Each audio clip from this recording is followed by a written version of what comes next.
Okay, I want everyone listening right now to picture a specific building in their city. You know the one I'm talking about. Oh, yeah. It's usually downtown.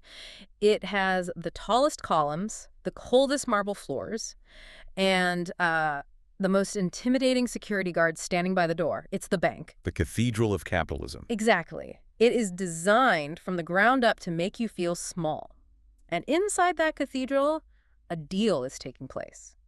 It's a deal most of us accept without even blinking because, well, that's just how the world works, right? That's the default setting. You walk in, you hand over your life savings, your hard-earned money, and in exchange, they keep it safe. And because they're so generous, they pay you interest. What are we looking at these days? Maybe 0.5% APY on a savings account if you're lucky. If you are very, very lucky, and if you bother to read the fine print, inflation is probably hovering around, what, 3 or 4%. So eating that 0.5% for breakfast. So you're losing money. In real terms, yes. Yeah. You are paying them for the privilege of holding your depreciating cash. But here's the part that drives me absolutely crazy, and it's the real starting point for our entire deep dive today. The bank doesn't just put your money in a vault like Scrooge McDuck. No, of course not. That's a dead asset. They turn around and lend that exact same money to your neighbor for a mortgage, a personal loan, a credit card, and they aren't charging your neighbor 0.5%. Not even close. They're charging 7%, 15%, sometimes 20%. That gap, the difference between the pennies they toss you and the real dollars they charge the borrower, that's called the spread. And that spread pays for the skyscrapers. It pays for the lobby art that costs more than my house. It pays for the private jets and the executive bonuses. They are building an empire on the arbitrary gap generated by your capital. It's the fundamental business model of traditional finance, or TradFi as we call it in the space. They are the trusted middleman. They sit in the middle of the table and take a rake from every single hand played. They monetize trust. That's the perfect way to put it. They monetize trust. But let's play the what-if game. This is the question that launched the entire industry we're discussing today. Right. What if we could fire the banker? The foundational question. What if code could replace the guy in the suit? What if that spread, that massive wedge of profit, didn't go to a corporation, but went back to the users? Where does the value go? Right. Imagine a financial system that runs 24/7, no bank holidays, no we'll be back at 9 a.m. Monday, no asking for permission to move your own money, no ID checks, no credit scores, no middleman taking a cut, just you, your internet connection, and a global market. What you're describing, it isn't a hypothetical anymore. It exists. It's what we call DeFi, or Decentralized Finance. DeFi. It is, for all intents and purposes, a parallel financial system built entirely on the internet. Yeah. It's faster, it's transparent, and in many ways, it's significantly more efficient than Wall Street. But, and I cannot stress this enough right at the top, it is also the Wild West. The Wild West. I like that image. Are we talking saloons and shootouts? It fits perfectly. Because in this world, there is no FDIC insurance. There is no customer support hotline you can call. There is no forgot password button. Oh, that's a scary one. If you make a mistake, if you click the wrong link, or if the code itself fails, your money is gone. There is no bailout. It is a harsh, unforgiving environment. So our mission for this deep dive is pretty clear then.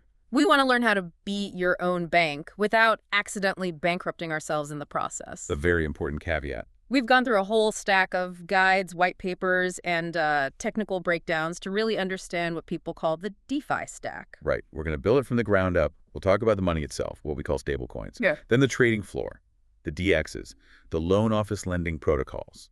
And for the adventurous, the casino yield farming. But it feels like before we even touch the tech, there's a massive mental shift required. It is a shift in trust. That's the absolute core of it. In TradFi, you trust people and brands. You trust JP Morgan. You trust the Federal Reserve. You trust them to be solvent and to follow the law. Right. You trust the institution. In DeFi, you don't trust people. You can't. You trust the code. You trust smart contracts. Trust the code. That sounds great on a t-shirt, but let's unpack the practical reality of that. If we're going to build a new financial system, we need a foundation. Yeah. And the problem with standard crypto like Bitcoin or Ethereum is that it is a roller coaster. Absolutely. You cannot build a reliable commercial economy on an asset that swings 20% in value in a single afternoon. You can't budget for groceries if your wallet's value changes while you're standing in the checkout line. Exactly. I mean, imagine taking out a mortgage in Bitcoin. Let's play that out because it highlights exactly why we need this first pillar of DeFi. Okay, so let's say you borrow 10 Bitcoin to buy a house. At the time, Bitcoin is worth, say, $30,000. So in your head, you owe the bank $300,000, a standard mortgage. Okay, standard mortgage size. I'm following you. But then suddenly, a bull market hits. Bitcoin doubles in price to $60,000. Now you still owe 10 Bitcoin. The smart contract doesn't know about dollars, it only knows about Bitcoin. But that debt is now worth $600,000 in purchasing power. Your debt just doubled because the asset performed too well. You're underwater. You're completely bankrupt. Just because the currency succeeded, it's a total nightmare scenario. Commerce requires stability. You need a unit of account that doesn't move. You need to know that rent is rent, and a loaf of bread is a loaf of bread. And that's where stablecoins come in. This is the bedrock. If you take nothing else away from this deep dive, understand this. DeFi does not work without stablecoins. These are tokens that are pegged to a fiat currency, usually the US dollar. The goal is simple. One token always equals $1. But looking at the sources, not all stablecoins are created equal. It seems like there are different flavors of stability, and confusing them can be, well, dangerous. There are three main types, and honestly, understanding the difference between them is a life or death skill in this space. It's not an exaggeration. Okay, so let's start with the first one. This seems like the most straightforward, the one most like a regular bank account, the fiat-backed stablecoin. Right. This is your USDC, your USD2. Right. This is the centralized model. It's very simple to get your head around. For every one digital dollar-like one USDC token that exists on the blockchain, there is one real physical US dollar sitting in a bank account somewhere. So it's audited. There's a company behind it. Supposedly. It's usually invested in very safe, short-term treasury bills or cash equivalents. A company called Circle is behind USDC. Tether is behind USDT. So it's a digital receipt, basically. I give Circle a dollar, they give me a token, I give them the token back, they give me my dollar, one-to-one. Essentially, yes. It is very stable, it's very liquid, it's the most popular type by a huge margin. But remember what we said about trust. Here, you are trusting a company. You are trusting Circle or you're trusting Tether to actually have the money and not, run away with it to a non-extradition country. And because it's a centralized company, registered in the US, they have to follow laws. Which means they can freeze your funds. This is a feature, not a bug, from their perspective. If the government calls up Circle and says, this wallet address is on a sanctions list, Circle has a function in their smart contract to blacklist that address. Then what happens then? They push a button and your USDC becomes frozen. You can't move it, you can't spend it. It's just worthless numbers in your wallet. So it's stable, but it is not censorship resistant. It's basically a digital dollar with a remote kill switch. That's a perfect summary. It connects the old world to the new world, but it brings the old world's rules and control mechanisms with it. Which brings us to type 2. The invention that really kicked off the DeFi movement.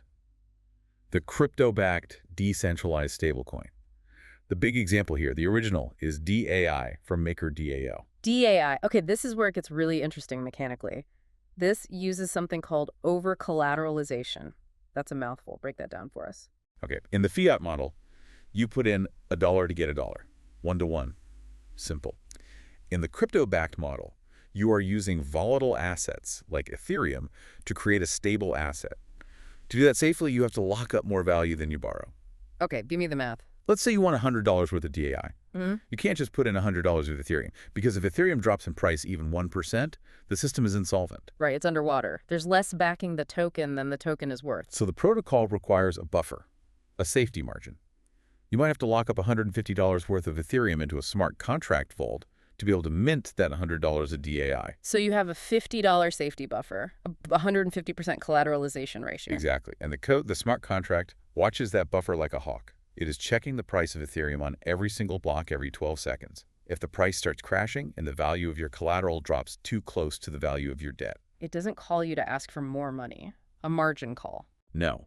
It doesn't know your phone number. It doesn't care about your sob story. It automatically, permissionlessly, sells your Ethereum collateral on the open market to pay back the debt and burn the DAI. It liquidates you. It liquidates you to ensure the DAI token itself remains solvent and fully backed. The system protects itself first and the individual user second. every single time. The benefit here is that it is truly decentralized. Right. There is no CEO of MakerDAO who can freeze your funds just because they don't like you or got a letter from a government. It's just code running on the blockchain. But the downside, as you said, is it's capital inefficient. I need to be rich to use it. I need $150 just to get access to $100. Correct. It traps liquidity. You have to have money to make money. It's a system for people who are already asset rich. Now, we have to talk about Type 3. The source material refers to this as the Widowmaker, algorithmic stablecoin. Ah, yes. The siren song of DeFi, the graveyard of many, many portfolios. We're talking about UST from Terra Luna. This was the biggest story in crypto for a while and by far the biggest disaster. The idea here is seductive. It's very clever on paper. You don't want to lock up real dollars in a bank because that's centralized. And you don't want to lock up excess crypto like DAI because that's inefficient. So you want the best of both worlds. You want a stablecoin that maintains its peg purely through math and incentives. No collateral. Trust the math. That was the slogan, wasn't it? It was. And it worked. Until it didn't. The mechanism usually involves a pair of tokens. You have the stablecoin, let's say UST, and a volatile share or seigniorage token, which in this case was Luna. So how does that work? How do you maintain a peg with no backing? The system tries to incentivize traders to do the work. It's an arbitrage game. If UST's price falls to $99, the system says, hey, you can burn this cheap UST, and in exchange, we will mint and give you $1 worth of new Luna. So traders see free money, they buy the cheap UST on the market, which creates buying pressure. They burn it for a guaranteed $1 of Luna, and they make a 1-cent profit on every token. Right. And that buying pressure pushes the price of UST back up to $1. It's a brilliant self-correcting loop. In theory. It relies on rational actors constantly arbitraging the price. But history shows this is incredibly risky. It is catastrophic because it works perfectly in calm markets. But when confidence is lost, when there's a crisis, you get what's called a death spiral. Describe the death spiral. Walk us through the panic. Imagine the market gets spooked. A big player sells a huge amount of UST. The price drops to, say, 95 cents. The arbitrage mechanism kicks in, but the selling pressure is too strong.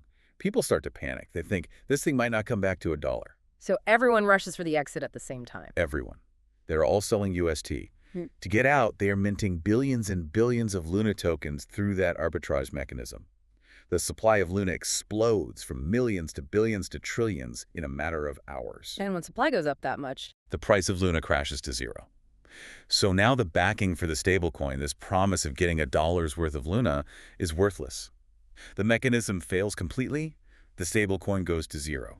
We saw this with Terra Luna in May of 2022. Billions of dollars evaporated in days. Tens of billions. Lives were ruined. It was a foundational crisis for the entire industry. So the takeaway for the listener here is pretty stark. Yes. Algorithmic stablecoins are highly experimental. Unless you are an expert in watching the charts 247 with money you are fully prepared to lose, stay away. So stick to the over-collateralized protocols like DSI or the fiat-backed ones like USDC. For now, absolutely. Think of stablecoins as the poker chips of DeFi. They let you sit at the table, lock in profits, and move money around without going back to a traditional bank. But pick your chips wisely. Okay, so we have our chips, we have our stablecoins, now we want to trade. In the regular stock market or TradFi, if I want to buy a share of Apple, there has to be a seller on the other side, right? It's an order book. Correct. It's a list. Buyers list the price they're willing to pay. Sellers list the price they're willing to accept. And a centralized matching engine in a server somewhere in New Jersey connects them. If there are no sellers, you can't buy. But in DeFi, we have DEXs, decentralized exchanges. And the sources highlight that they solved this liquidity problem using something totally different. They use robots. Automated market makers, or AMMs. Yeah. Uniswap is the prime example, the one that really popularized this model. I love the analogy the source uses for this. The robot with a bucket. It's the best way to visualize it. It's brilliant. Forget order books. Imagine a robot standing in a room. It's holding a bucket. And inside that bucket, there are two assets mixed together. Let's say $1 million worth of Ethereum and $1 million worth of USDC. Okay, so the bucket is perfectly balanced, 50-50 value. Right. Now, this robot is programmed to always trade with you. It doesn't check the news. It doesn't look at the price on Coinbase. It just follows one simple, elegant formula. X times Y equals K. Explain the math without making our heads explode. What's X, Y, and K? X is the amount of token A, say ETH. Y is the amount of token B, USDC. And K is a constant. It just means the product of the two must always remain the same after your trade. So it's about maintaining a ratio. Exactly. It means the balance of the bucket must remain constant. If you come to the robot and say, I want to buy some ETH, you throw your USDC into the bucket and you take ETH out. So now the bucket has more USDC and less ETH. Exactly. The ratio has shifted. The balance is different. And because there is now less ETH in the bucket, the robot automatically raises the price of the remaining ETH for the next person who comes along. It's supply and demand. It's supply and demand, encoded into a simple curve. If you try to buy a huge amount of ETH, you'll drain the bucket and the price will shoot up exponentially. It becomes prohibitively expensive. This is called slippage. That's fascinating. It's purely mechanical. There's no broker in New York making a call or setting a price. Purely mechanical, always on, always available. But here is the revolutionary part. Where did the money in that bucket come from? In TradFi, that would be a big bank, right? Yeah. A market maker. A giant institution like Citadel or a massive investment bank. They provide the liquidity and they keep all the trading fees. In DeFi, it's you. The listener. Or the listener. Yeah. You could be the liquidity provider or LP. You can take your idle assets, say you have some ETH and some USDC just sitting in your wallet, and you can deposit them into the robot's bucket. You say, here, robot, use my money for trading. And why would I do that? I'm not a charity. Because the robot pays you. Every single time a trader swaps tokens using that bucket, they pay a fee, usually around 0.3%. That fee doesn't go to some Uniswap corporation. It goes directly to the people who filled the bucket, proportional to their share in the pool. That is the fire your banker moment right there. It absolutely is. You are the exchange. You are earning the fees that usually go to the New York Stock Exchange or Binance. It is incredibly empowering. You are essentially owning a tiny piece of a global financial highway and charging a toll to every car that drives by. But there's always a but. I can hear it in your voice. There is a hidden cost. And it's a big one. It sounds like free money, but it isn't. It's called impermanent loss. This is a tricky concept. It's the thing that burns most beginners. Walk us through it slowly, maybe with an example. Okay, let's stick with our ETH and USDC bucket. Remember, the robot's job is to keep the value in the bucket balanced 50-50. It does this by selling the asset that is going up in value and buying the asset that is going down in value. Right. It's always rebalancing to maintain that constant product, that K. So let's say you deposit 1 ETH and $2,000 USDC when ETH is priced at $2,000. Your total deposit is $4,000. Now, suddenly, a massive bull run starts. The price of ETH skyrockets to $8,000. It does a 4x. Okay, so my ETH is worth a lot more now. Right. But everyone rushes to the robot's bucket to buy that ETH because the robot's price will lag the market price slightly. They see an arbitrage opportunity. And since I'm the one who provided the if, the robot is selling your ETH to them in exchange for USDC. It is selling your winning asset all the way up. It's doing exactly what you, as an investor, would not want to do in a bull run. Ouch. So I'm selling early, constantly. Effectively, yes. Yeah. The robot is taking your profits on the appreciating asset. Now, let's say you decide to withdraw your money when ETH hits $8,000. Because of all that rebalancing, you no longer have 1 ETH and some USDC. You'll find you have maybe half an ETH, so 0.5 ETH, and a big pile of USDC, maybe $4,000 worth. So my withdrawn assets are 0.5 ETH, which is worth $4,000 now, plus $4,000 USDC. My total is $8,000. Correct. You started with $4,000, you ended with $8,000, you doubled your money, you're happy. Right. I mean, yeah, sounds good to me. But what if you had just held your original assets in your wallet? You would have had 1 ETH, now worth $8,000, and your original $2,000 USDC. That's $10,000. Exactly. You would have made $2,000 more by doing nothing. That $2,000 difference is your impermanent loss. It's an opportunity cost. The loss is relative to just holding the assets. Precisely. The fees you earned might cover some of it, but in a strongly trending market, they often don't. So the strategy is, LPing is great for crap markets. When the market moves sideways, yes, the price doesn't change much. The robot just collects fees for you from traders going back and forth, and that rebalancing doesn't hurt you.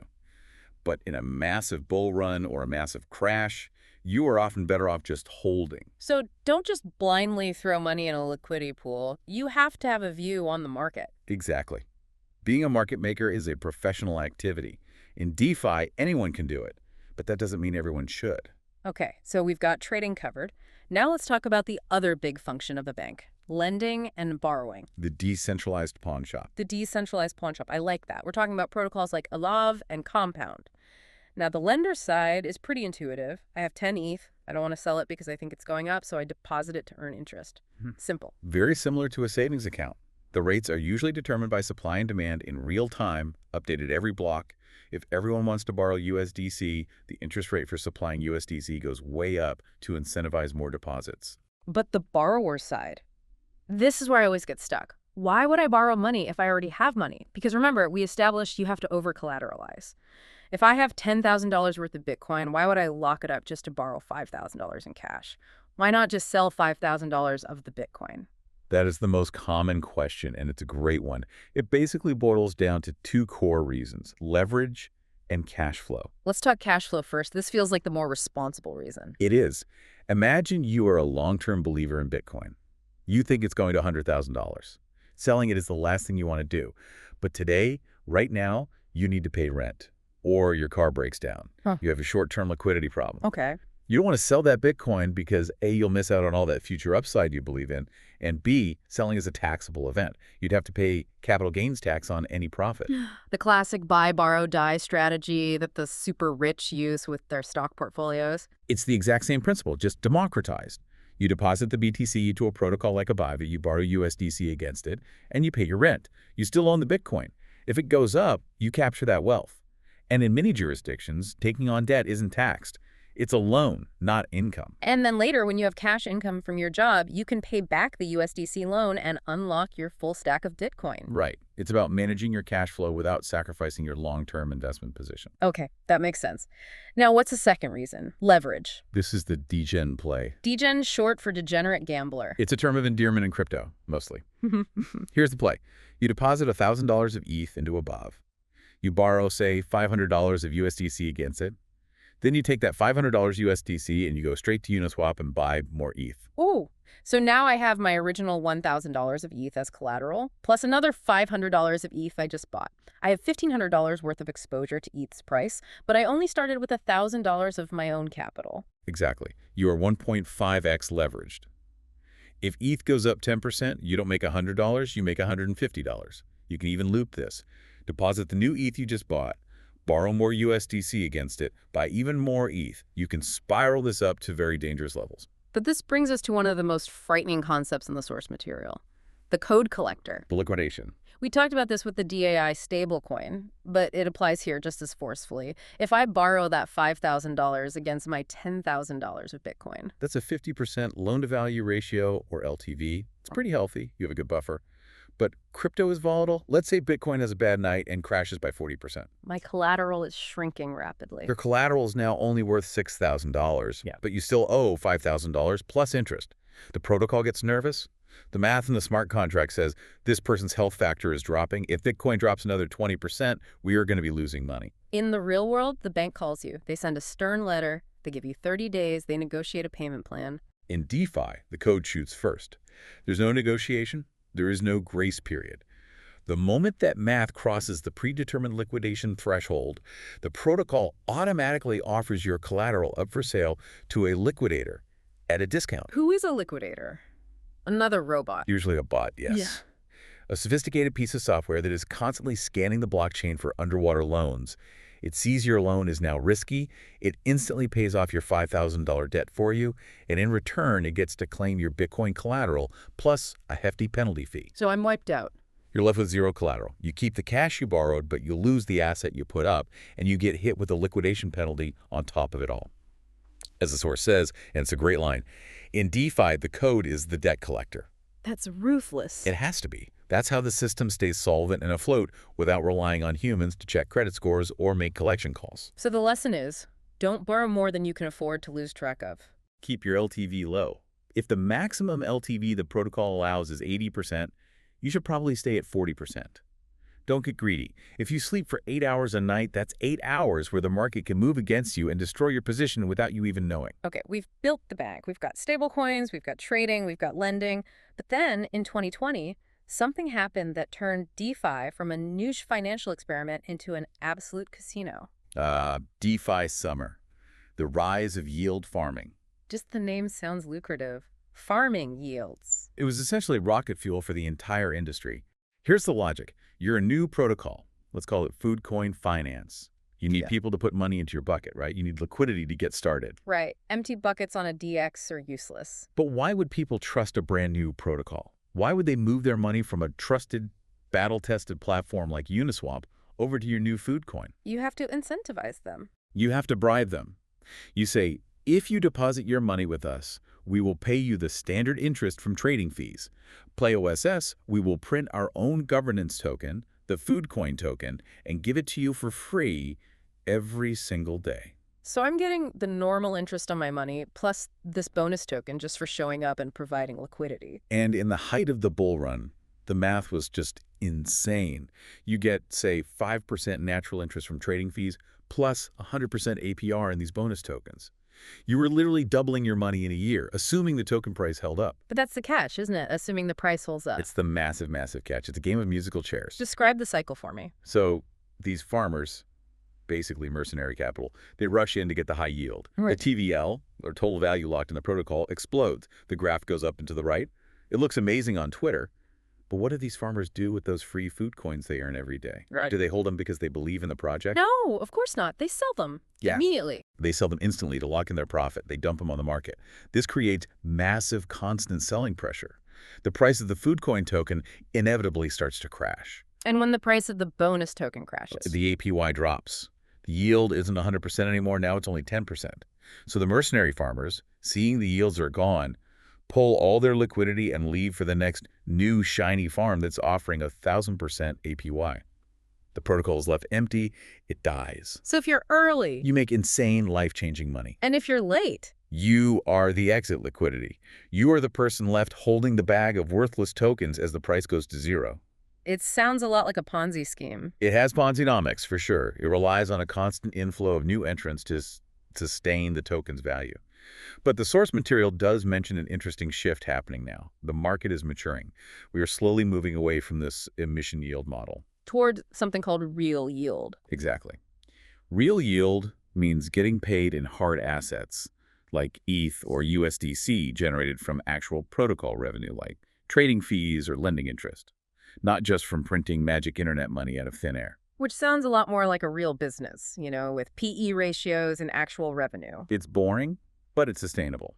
And that's a very good sign for the long-term health of the industry. All right, we've covered the theory. Now I want to get practical. For the listener who is thinking, okay, this is risky, but I want to try this, what does it actually look like? Because we mentioned there's no login. It is a radical user experience shift. You don't create an account. You don't give them your email address. You never, ever set a password. It's just your wallet. Step one is the wallet. You need a Web3 wallet. MetaMask is the most famous one for Ethereum and EVM chains. Phantom is the big one for Solana. Rabby is another good one that's gaining popularity.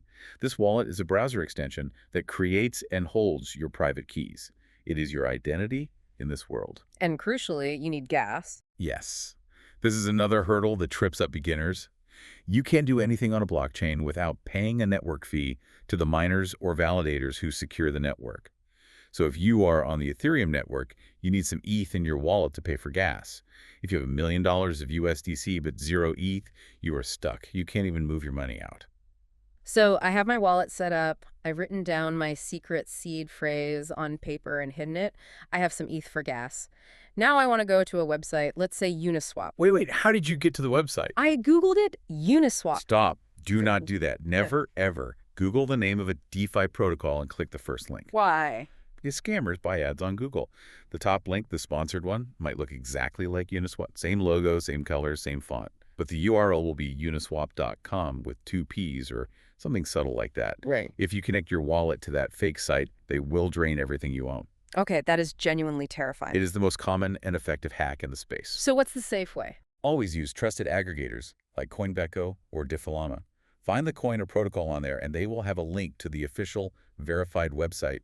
Bookmark that link and only ever use the bookmark. Okay, I'm on the real bookmark site. I see a button that says Connect Wallet. You click that, a pop-up appears from your MetaMask extension. It asks, do you want to let this site see your public address? You click yes. That part is safe. That's just like logging in. Now I want to trade. I want to swap my USDC for some ETH. There's this weird extra step called approving. What is that? Yeah, this trips up beginners constantly. Yeah. Before a smart contract can take your tokens to swap them, you have to explicitly give it permission to access those specific tokens in your wallet. You have to approve the Uniswap contract to spend your USDC. It's like giving the valet the keys to your car before you can go park it. Exactly. It's a security feature. But here's the risk. Often, for convenience, the interface will suggest you give an infinite approval. It's basically saying, let Uniswap spend an unlimited amount of USDC from my wallet forever so I don't have to click this button again next time. That sounds convenient, but also really dangerous. It is. If Uniswap itself ever got hacked, or if you accidentally approved a malicious contract that looked like Uniswap, that infinite approval would allow them to drain every last bit of USDC you have, even months later when you've forgotten all about it. So what's the best practice? Only approve the exact amount you need for the trade. If you are swapping $100, approve $100. It costs a little more in gas fees, but it's much safer. Or use tools like revoke.cash every few months to clean up and cancel all those old permissions you've given out. And then finally, the transaction itself. You confirm the swap. You see the gas fee, you click confirm, you wait a few seconds for the block to be confirmed on the blockchain, and boom. You see the assets change in your wallet. There's no settlement period. No P+2 days like in the stock market. It's instant, final, atomic settlement. We've hinted at the dangers all the way through, but I want to dedicate a section to really laying out the monsters in the dark. Because if you are your own bank, you are also your own security guard. Correct. And the monsters are real, and they are sophisticated. First up on the list, smart contract bugs or exploits. This is the risk that the code itself is broken. Programmers are human. They make typos. They miss edge cases.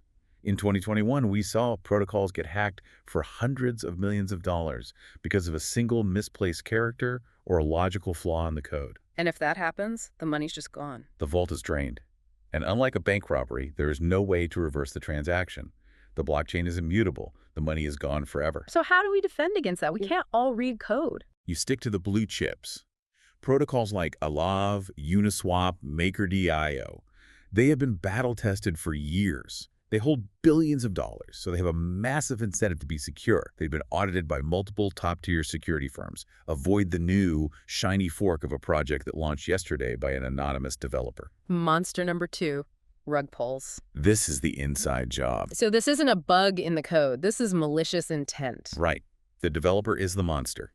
You deposit money into a new farm that's offering crazy high yields. But the developer left a secret backdoor or an admin key in the code. They wait for the pot to get big, say, $5 million TVL, and then they use that key to withdraw everything to their own wallet. And then they delete their Twitter, delete the Telegram group, and vanish into thin air. It's extremely common, especially in the world of meme coins and high-yield farms. Yeah. Defense. Check if the liquidity is locked or burned, which means the developers can't pull it out. And check if the team is doxed, meaning their real identities are public. It's a lot harder to scam people if everyone knows where you live. Okay, third monster. Phishing and wallet drainers. We touched on this with the Google ads. This is pure social engineering. It's a trap. You land on a fake website, or you get a DM on Twitter about a special airdrop. It prompts you to sign a message in your wallet. The message looks like a long string of gibberish code. But inside that code, It basically says, I, the signer, grant the attacker permission to transfer all of my USDT tokens to their address at any time. You click sign thinking you're just logging in and your wallet hits zero instantly. that is brutal. Defense. Verify every single URL. Be paranoid about links. Read what you are signing.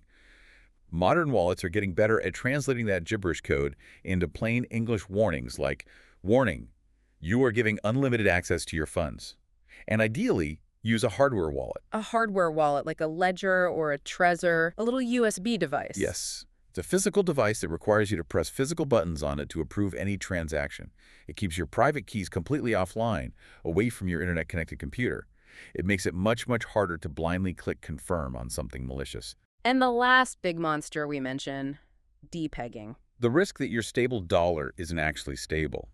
We saw USDC, the safest of the safe, depeg and drop to 88 cents briefly during the Silicon Valley bank crisis in 2023. And of course, we saw USD go all the way to zero. The defense for that. Diversify. It's the oldest rule in finance. Don't keep your life savings in a single stablecoin. Spread it around, some USDC, some DAI, maybe some others. Don't put all your eggs in one basket. It sounds scary. It sounds exhausting, actually, to be this vigilant all the time. It is. It's a high responsibility environment. You are sovereign, but that sovereignty comes with the full weight of responsibility for your own security. But despite all this, the industry is growing, and the source material points to a future where DeFi isn't just about trading crypto tokens against each other, it's about RWA. Real-world assets. This is the convergence. This is the end game for DeFi, in my opinion. What does that mean in practice? It means bringing the global economy on-chain. Stocks, bonds, real estate, commodities, private credit, all the things that make up the trillions of dollars in TradFi. Give me a concrete example. Okay, imagine tokenizing a house. You want to invest in New York real estate, but you only have $1,000. You can't buy an apartment building. But in DeFi, a company could put that building into a legal wrapper, like an LLC, tokenize the shares of that LLC, and you can buy a token that represents 0.1% ownership of that rental building. And the rent checks? How does that work? The rent is collected in the real world, converted to USDC, and automatically streamed directly to the wallets of all the token holders every single month. No property manager needed for the payout, no clearinghouses, just pure, efficient code. Or government bonds, you mentioned. Exactly, tokenized treasury bills. Right now, to buy a T-bill, you need a brokerage account, KYC. You have to wait for business hours. There are protocols now like Ondo Finance and even products being built by BlackRock where you can buy U.S. government debt on-chain 24/7 and earn that 5% risk-free yield directly in your crypto wallet. And the big boys are getting involved. This isn't just anonymous pumps in their basements anymore. BlackRock, Franklin Templeton, Hmm. JP Morgan, they are all piloting this technology. They see the efficiency. They see that instant global settlement is infinitely better than waiting 3 days for a wire transfer to clear. DeFi stops being a casino for trading dog coins, and it starts becoming the back-end infrastructure for the entire world's financial system. That is a massive, massive vision. It is the inevitable conclusion of the technology, I think. So we've covered a lot: the structure, the risks, the future. For the listener who wants to dip their toe in, just the pinky toe, what is the homework assignment? The assignment is simple and low stakes, I repeat. Do not put your life savings in for this experiment. Let's set the budget at $50. Perfect. Take $50. Get a wallet like MetaMask, go to an exchange and buy some ETH. Then go to a DEX. Maybe use a layer 2 network like Arbitrum or Base. So the gas fees are just pennies, not $20 like on Ethereum mainnet. Okay, I'm on a DEX on Arbitrum. Swap $10 of your ETH for some USDC. Just do the swap, feel how fast it is, see it happen in your wallet in real time. And then take that $10 of USDC and deposit it into a lending protocol like a AAV. Watch your balance start to grow. It'll be fractions of a penny, but you'll see it ticking up in real time. Then withdraw all that. Exactly. Withdraw it, swap it back to ETH, send it back to your exchange. The goal isn't to get rich on $50. The goal is to feel the power, to realize you just interacted with a global financial market, you traded, you lent, you earned interest, and you borrowed, if you want to try that step, without a single human being on the other end giving you permission or taking a cut. That's the aha moment. That is the moment you understand why this technology matters. You fired the banker, even if it was just for 5 minutes with $10. All right, let's recap the pillars one last time before we sign off. 1. Stablecoins are the bedrock know your types. Fiat-backed, crypto-backed, and stay away from the algo ones for now. 2. DEXs and AMMs are the trading engines, but watch out for that sneaky impermanent loss. 3. Lending protocols give you leverage and yield, but beware the liquidation bot, the code collector. And above all else, Risks are real. Bugs, hacks, and user error are everywhere. Be paranoid. be paranoid. I like that as a mantra. It keeps you safe in the Wild West. Next time on our 10th deep dive, we are shifting gears completely. We're leaving the finance department and we're going to the art gallery. The cultural layer of crypto. We're talking about NFTs, non-fungible tokens. Why would anyone on Earth pay $1 million for a JPEG of a rock? Is it a scam? Is it just sophisticated money laundering? Or is it the future of digital property rights? That is going to be a fun and probably heated argument. I have some, let's just say, strong opinions on that one. It definitely will be. Until then, stay decentralized and for the love of all that is holy. Double check that URL. See you next time.